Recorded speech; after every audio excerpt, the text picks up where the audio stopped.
అలానే మిసెస్ రావు బంగారం ప్రియులకు గుడ్ న్యూస్.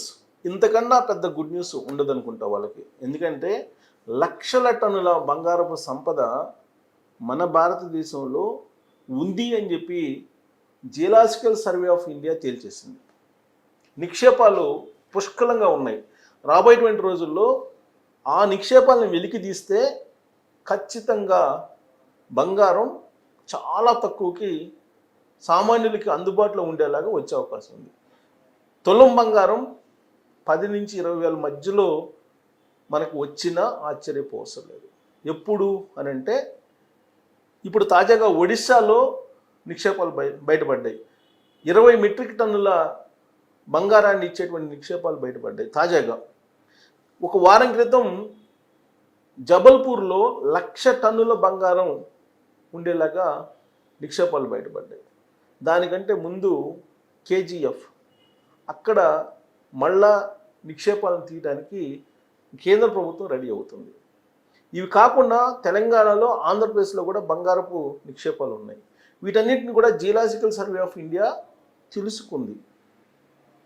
ఈ మొత్తం నిక్షేపాలను తీసి బంగారాన్ని కనుక వెలికి తీయగలిగితే సగటు భారతీయుడికి బంగారం అందరికీ అందుబాటులో ఉండేట అవకాశం ఉంది. ప్రతి ఒక్కరికి అందుబాటులో ఉండేలాగా ధర ఉండబోతుంది. ఇప్పటి వరకు మనం అంతర్జాతీయ మార్కెట్లో హెచ్చు తగ్గులను బేస్ చేసుకొని మనం బంగారాన్ని కొనుగోలు చేయాల్సి వస్తుంది. ఎప్పుడు పెరుగుతుందో తెలియదు, ఎప్పుడు తగ్గుతుందో తెలియదు, అంచనా వేయటం తప్ప.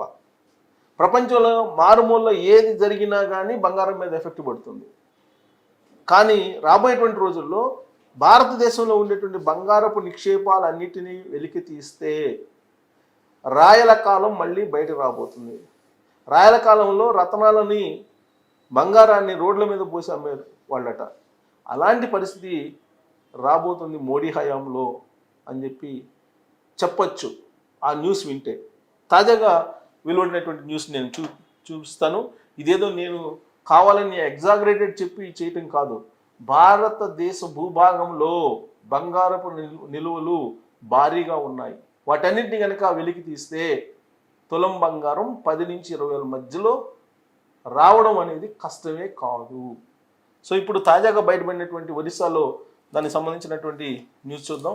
ఇక్కడ చూడండి, ఒడిశాలో భారీ స్థాయిలో బంగారపు ఖనిజ నిక్షేపాలు బయటపడినట్టు జియోలాజికల్ సర్వే ఆఫ్ ఇండియా ప్రకటించింది. రాష్ట్రంలోని పలు జిల్లాల్లో సుమారు 10 నుంచి 20 మెట్రిక్ టన్నుల నిక్షేపాలు గుర్తించినట్లు తెలిపింది. ఈ ప్రాంతాల్లో, ఒడిశాలో ఉన్నటువంటి ఈ ప్రాంతాల్లో మొత్తం ఐడెంటిఫై చేసి ఆయా జిల్లాల్లో 20 మెట్రిక్ టన్నుల నిక్షేపాలు ఉన్నట్లు గుర్తించింది. ఇక మనం ఇంకొక న్యూస్ చూద్దాం.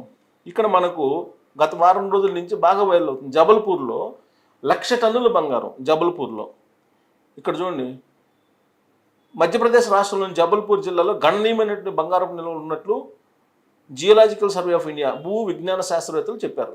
ప్రాథమిక సర్వేల ప్రకారం ఈ బంగారం నిల్వలు సుమారు 100 హెక్టార్లలో, అంటే దాదాపు 250 ఎకరాల్లో ఈ నిక్షేపాలు ఉన్నాయి. ఇది కనుక మైనింగ్ చేస్తే 1,00,000 టన్నుల వరకు ఈ లోహపు ఖనిజం బయటపడే అవకాశం ఉంది. 1,00,000 టన్నులు బంగారం ఖనిజం బయటపడేటువంటి అవకాశం ఉందని చెప్పి ఇది ఒక న్యూస్. జబల్పూర్ది గత 2 రోజుల నుంచి బాగా వైరల్ అవుతుంది సోషల్ మీడియాలో. ఇక కర్ణాటక రాయచూరు జిల్లాలోని హడ్డీ గని భారతదేశంలో ప్రాచీనమైనది. సంవత్సరానికి 1.8 టన్నులు, దాదాపు 2 టన్నుల బంగారాన్ని ఉత్పత్తి చేస్తుంది. ఇప్పుడు ప్రజెంట్ కర్ణాటకలో హడ్డీ బంగారం కానీ దాదాపు 2,000 సంవత్సరాల చరిత్ర కలిగిన ఈ గని అంతర్జాతీయ గుర్తింపు పొందింది. ఇది కేజీఎఫ్. నేను ఆల్రెడీ ఇంతకుముందు ఒక వీడియో కూడా చేశాను. కేజీఎఫ్ ఎంత బంగారాన్ని మనం ఇస్తుంది. కర్ణాటకలో ఉంది ఇది. 1880లో బ్రిటిష్ ప్రభుత్వం ప్రారంభించిన, అప్పట్లోనే బ్రిటిష్ ప్రభుత్వం వాళ్ళే కేజీఎఫ్ నుంచి బంగారం తీయడం మొదలుపెట్టారు. కోలార్ గోల్డ్ ఫీల్డ్స్ నుంచి. కేజీఎఫ్ అంటే కోలార్ గోల్డ్ ఫీల్డ్స్. ప్రపంచంలో 2వ అత్యంత లోతైనటువంటి గని ఇది. దీని జీవితకాలం సుమారుగా 800 టన్నుల బంగారాన్ని ఉత్పత్తి చేసిందంటే ఇది ఉత్పత్తి. 2001లో మూసివేశారు ఇది. అయితే మళ్ళీ ఇప్పుడు తిరిగి ప్రారంభించాలని నరేంద్ర మోడీ గారి ప్రభుత్వం నిర్ణయం తీసుకుంది. సో అక్కడ మళ్ళీ బంగారం నిక్షేపాలు బయటికి తీయబోతున్నారు. ఇక ఉత్తరప్రదేశ్లో సోన్భద్ర, ఇక్కడ గనులు 2020లో కనుగొన్నారు. ఇక్కడ సోన్భద్ర దగ్గర గనులు ఉన్నాయి ఉత్తరప్రదేశ్లో. రాబోయే కాలంలో ఉత్తర భారత బంగారు పరిశ్రమకు మార్గదర్శకం అవుతుందని చెప్పి చెబుతున్నారు. అది కనుక వస్తే ఇక ఆంధ్రప్రదేశ్లో రామగిరి బంగారు క్షేత్రం చిత్తూరు జిల్లాలోని ఈ ప్రదేశంలో విజయనగర సామ్రాజ్య కాలం నుండి బంగారు నిల్వలకు ప్రసిద్ధి. ఇప్పుడు పరిశోధన తవ్వకానికి కేంద్రంగా మారింది. కొంత తవ్వారు కూడా ఇప్పుడు. ఈ పూర్తి స్థాయిలో వినియోగిస్తే అక్కడి నుంచి కూడా భారీగా బంగారు నిల్వలు బయటకు వచ్చే అవకాశం ఉంది. ఇక జార్ఖండ్లో పరాసీ బంగారు గని, తూర్పు సింగ్భూమ్ జిల్లాలోని పరాసీ గని చిన్నదైన రాగి బంగారు నిల్వల కలయికు ప్రసిద్ధి. ఇది ఆ రాష్ట్ర ఆర్థిక అభివృద్ధికి ఉపయోగపడుతుంది. ఇక కర్ణాటకలోని గడగ్ బంగారు గని, ఇది కూడా దక్షిణ భారతంలో చారిత్రాత్మకంగా ప్రాముఖ్యత కలిగిన ప్రదేశం. ఇది ఉపాధి కల్పనలో ప్రాముఖ్యత పోషిస్తుంది. ఇప్పుడు ఇక ఆంధ్రప్రదేశ్లోని చిగర్గుంట బిసనతం గని చిత్తూరు జిల్లాలో ఉంది. ఇది భవిష్యత్తులో ఇది ఒక ప్రముఖ బంగారు కేంద్రంగా ఎదిగే అవకాశం ఉంది. దీనిపై పరిశోధనలు కూడా జరిగాయి, ముగిశాయి కూడా. సో జబల్పూర్లో తాజా బంగారు నిల్వల అన్వేషణ భారతదేశంలో బంగారం పరిశ్రమకు మంచి భవిష్యత్ సూచిగా మారనుంది. ఇది దేశ ఆర్థికతను బలోపేతం చేయడం కాక స్థానికంగా అభివృద్ధి ఇవన్నీ కూడా మామూలే. సో ఇవన్నీ వస్తాయి. అది యాక్చువల్గా ఇక్కడ చూడండి, ఇక్కడ మళ్ళీ మనం కేజీఎఫ్ హిస్టరీ చూస్తే 80 ఏళ్ల తర్వాత దాదాపు 80 ఏళ్ల క్రితం మూసేశారు ఇప్పుడు తవ్వకాలు. ఇప్పుడు మళ్ళీ తీస్తున్నారు. దీని ద్వారా 750 కిలోల బంగారం రాబోతుంది ఉత్పత్తి. ఇక్కడ చూడండి, కేంద్రం ఆమోదించింది మళ్ళీ తీయడానికి. అత్యాధునికమైనటువంటి మైనింగ్ పద్ధతుల ద్వారా దీన్ని తీయబోతున్నారు. భారత్ గోల్డ్ మైన్స్ లిమిటెడ్ ఈ గోల్డ్ని తీస్తుంది. Bharat gold mine limited BGML. ఇది దాదాపు 1000 ఎకరాల్లో విస్తరించింది. ఈ డంపులు తీస్తున్నారు. ఉపరితల తవ్వకాలు చేపట్టాలని ఇప్పుడు కేంద్రం ఆల్రెడీ KGF ఆదేశాలు చేసింది. అది చేస్తుంది కూడా తవ్వకాలు. ఇప్పుడు ఈ డంపుల్లో గతంలో జరిపిన తవ్వకాల నుంచి 3.2 టన్నుల ముడి ఖనిజం ఉండగా ఇందులో 2.3 కోట్ల టన్నుల్లో బంగారం నిక్షేపాలు పుష్కలంగా ఉన్నాయంట.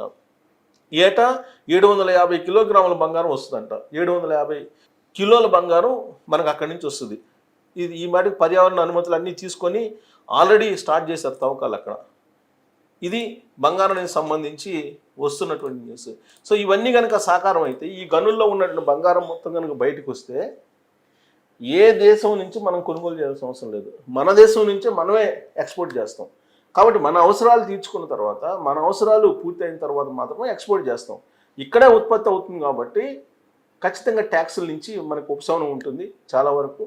ఇది దిగుమతి సుంకాల నుంచి అలాగే ఎగుమతి సుంకాల నుంచి మనకి ఉపశమనం కలుగుతుంది. కాబట్టి తులం బంగారం 10 నుంచి 20 వేలకు వచ్చినా ఆశ్చర్యపోసలేదు. కాదే ఇప్పుడు ఇది ఎప్పుడు సాకారం అవుతుందని చెప్పి మీరు అందరూ అడగచ్చు. ఇది ఆల్రెడీ KGFకి కేంద్ర ప్రభుత్వం అనుమతులు ఇచ్చేసింది. ఆల్రెడీ తవ్వకాలు స్టార్ట్ చేశారు KGF.